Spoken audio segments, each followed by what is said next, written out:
Hello students, आप सबका हमारे चैनल एप्टीट्यूड स्टडीज़ 2.0 में स्वागत है।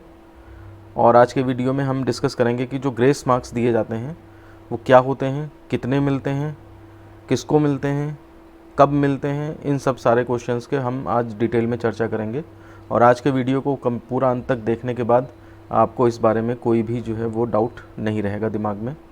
तो आप इस वीडियो को लास्ट तक देखें और आपको ग्रेस मार्क्स के बारे में पता लग जाएगा सब कुछ। तो सबसे पहले बात करते हैं ग्रेस मार्क्स का मतलब क्या होता है। तो ग्रेस मार्क्स का मतलब होता है कृपांक। मतलब आपके ऊपर एक कृपा की जा रही है। कृपा किस बात की जा रही है कि आपको पास होने के लिए, मतलब दूसरी कक्षा में जाने के लिए, प्रोन्नत होने के लिए कुछ नंबरों की कमी अगर है आपके पास, तो वो आपके ऊपर कृपा की जा रही है कि वो आपको दिए जा रहे हैं। यानी कि पास होने के लिए अगर कुछ ही नंबरों की कमी रह जाती है किसी बच्चे को, तो जो नंबर उसको दिए जाते हैं उसे हम कृपांक या फिर ग्रेस मार्क्स कहते हैं। तो सबसे पहली बात है कि ग्रेस मार्क्स किसे मिलेंगे। तो ग्रेस मार्क्स केवल उसी को दिए जाएंगे, उसी बच्चे को दिए जाएंगे जिस बच्चे को ग्रेस मार्क्स देने से उसको फ़ायदा मिले।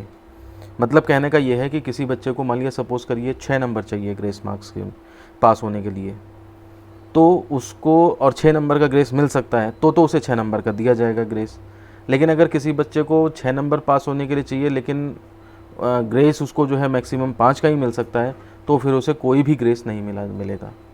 कहने का मतलब है अगर बच्चे को ग्रेस मार्क्स देने से फ़ायदा मिलता है, वो नेक्स्ट क्लास में चला जाता है, तब तो ग्रेस मार्क्स दिए जाएंगे। अदरवाइज़ ऐसा नहीं है कि बच्चे के 2 ही नंबर आए हैं किसी पेपर में और फिर उसको 5 नंबर का ग्रेस दे के हम 7 बना दें और 7 से भी वो पास नहीं हो पा रहा है। तो ग्रेस मार्क्स तभी दिए जाएंगे जब बच्चे को वो मार्क्स लेने पर फ़ायदा मिले। तो सबसे पहली बात यही समझ लीजिए कि अगर आप काफ़ी बुरी तरह से कोई बच्चा फेल है तो उसे फिर ग्रेस मार्क्स देने से कोई फ़ायदा भी नहीं है और उसे ग्रेस मार्क्स नहीं दिया जाएगा। दूसरा रूल जो है इससे रिलेटेड है, हमेशा ध्यान रखिएगा कि मैक्सिमम कितने सब्जेक्ट्स में ग्रेस मिल सकता है। तो मैक्सिमम 2 सब्जेक्ट्स में मिल सकता है ग्रेस।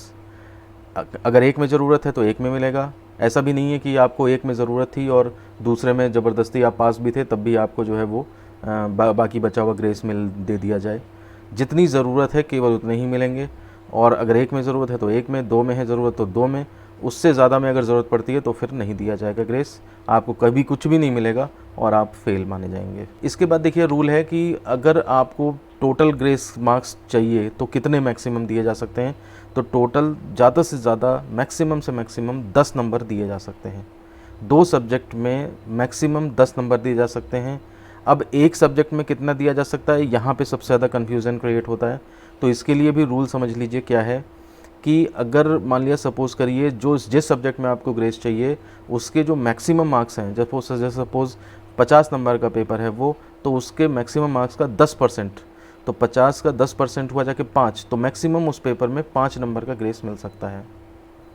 तो कहने का मतलब ये है कि अगर जैसे मान लिया सपोज़ कोई ऐसा सब्जेक्ट है आपके पास जिसमें कि 60 नंबर का टोटल पेपर है, तो उसमें आपको 6 नंबर तक का ग्रेस मिल सकता है। कोई पेपर ऐसा है जो 80 नंबर का है तो उसमें आपको 8 नंबर तक का ग्रेस मिल सकता है।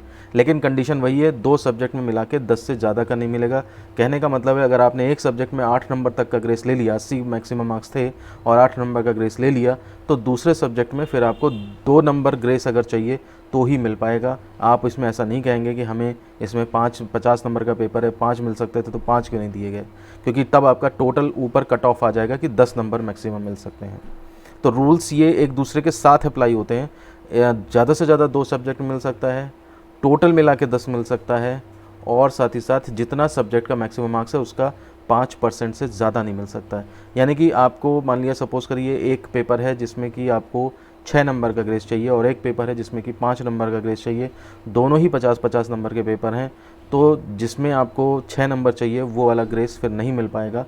तो इसलिए आपको ना तो वो मिलेगा ग्रेस, ना ही जो पहला सब्जेक्ट है जिसमें 5 चाहिए वो भी ग्रेस नहीं मिलेगा और आप जो है फेल की कैटेगरी में आ जाएंगे।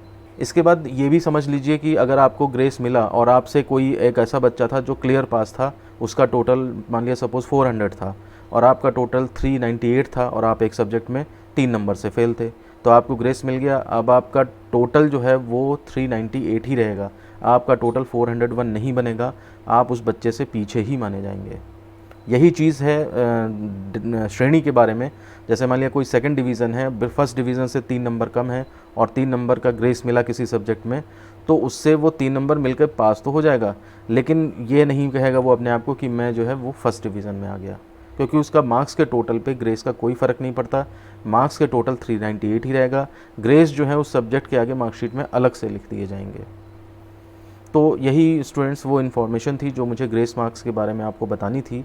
और कब दिए जाते हैं ग्रेस मार्क्स, तो देखिए पॉलीटेक्निक में फर्स्ट सेमेस्टर में जो चाहे बच्चा 6 सब्जेक्ट में फेल हो उसको ग्रेस नहीं दिया जाता है, क्योंकि उसे नेक्स्ट सेमेस्टर में प्रमोट कर दिया जाता है। अब नेक्स्ट सेमेस्टर का रिजल्ट जब आएगा, यानी कि फर्स्ट सेमेस्टर और सेकेंड सेमेस्टर का मिला के फर्स्ट ईयर का टोटल रिजल्ट जब डिक्लेयर होगा, तब वहाँ पे देखा जाएगा कि अगर मान लिया सपोज़ करिए ग्रेस दे करके वो पास हो रहा है, बच्चा नेक्स्ट सेमेस्टर में जा पा रहा है, तो उसे उस टाइम पे ग्रेस प्रोवाइड किया जाता है। तो इसलिए फर्स्ट सेमेस्टर में आप लोग अभी ये परेशान ना हो, अगर आप किसी सब्जेक्ट में फ़ेल हैं तो उसका बैक दीजिए, पहले रीएवैल्यूएशन स्क्रूटनी भरिए, ना फ़र्क पड़े तो ग्रेस उसको आप बैक पेपर दें। तो क्योंकि ऐसा भी हो सकता है कोई और सब्जेक्ट में आपकी अब बैक आ जाए तो उसमें वो ग्रेस का फ़ायदा मिल सकता है। आप इस भरोसे ना बैठे रहें कि मुझे तो इसमें लास्ट में ग्रेस मिल जाएगा, क्योंकि भविष्य का कोई नहीं जानता। मान लिया सपोज़ करिए आप सेकंड सेमेस्टर में या फोर्थ सेमेस्टर में किसी सब्जेक्ट में फ़ेल हो गए, तो फिर वो प्रॉब्लम होगी, आपको ग्रेस उधर मिले या इधर मिले, ज़्यादा सब्जेक्ट्स हो जाएंगे, फिर ग्रेस नहीं मिल पाएगा। तो स्टूडेंट्स, मुझे उम्मीद है कि आपको ग्रेस मार्क्स के बारे में सब कुछ अब पता लग गया होगा, पूरी डिटेल, पूरी बारीकियाँ पता लग गई होंगी। अगर आपकी कोई वैसी सिचुएशन है जिसमें कि आपको नहीं समझ में आ रहा है ग्रेस कितना कैसे मिलेगा, तो आप इस वीडियो के कमेंट बॉक्स में लिख करके हमसे पूछ सकते हैं। हम पूरी कोशिश करेंगे कि आपकी बातों का जवाब दें। साथ ही साथ अगर इस चैनल पर नए हैं आप तो इसको सब्सक्राइब कर लें और बेल दबाकर ऑल का ऑप्शन सेलेक्ट कर लें, ताकि जो भी नोटिफिकेशंस यहाँ से रिलीज़ जाते हैं वो सबसे पहले आप तक पहुँचें। साथ ही साथ वीडियो को लाइक करें और दोस्तों में शेयर करें और कमेंट करके बताएं कि आपको ये कैसा लगा, और साथ ही साथ कमेंट करके ये भी बताएं कि आपको और किन टॉपिक्स पे वीडियो चाहिए, जो डाउट्स होंगे उनके ऊपर हम फिर और एक सेपरेट वीडियो बना देंगे। तो आज के वीडियो को फिर मैं यहीं पे ख़त्म करता हूँ। धन्यवाद।